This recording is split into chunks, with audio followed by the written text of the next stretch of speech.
Alors les caractéristiques du marché high yield aujourd'hui sont celles d'un rendement élevé, comme veut le dire le nom. Donc on est sur des rendements autour de 7,5% aujourd'hui sur le marché high yield, qui compare très favorablement par rapport au taux qu'on avait historiquement de 2,5% qu'on a eu presque en 2009. Donc des rendements et des retours sur investissement beaucoup plus attractifs aujourd'hui.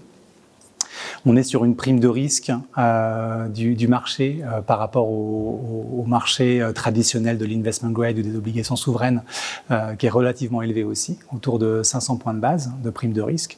Et donc, on est compensé pour le risque qu'on prend dans les entreprises. Une autre caractéristique du marché high yield, c'est une faible duration. Donc, une exposition au taux, au changement de taux de l'économie réelle qui est plus faible.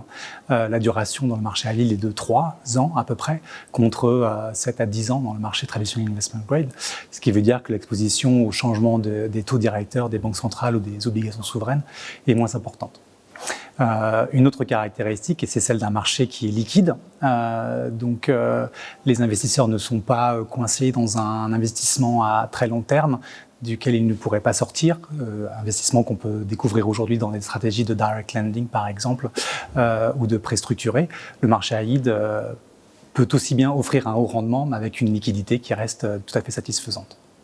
Historiquement, le marché high yield européen offre des retours sur investissement qui sont très importants, aussi bien comparés à la volatilité de la classe d'actifs.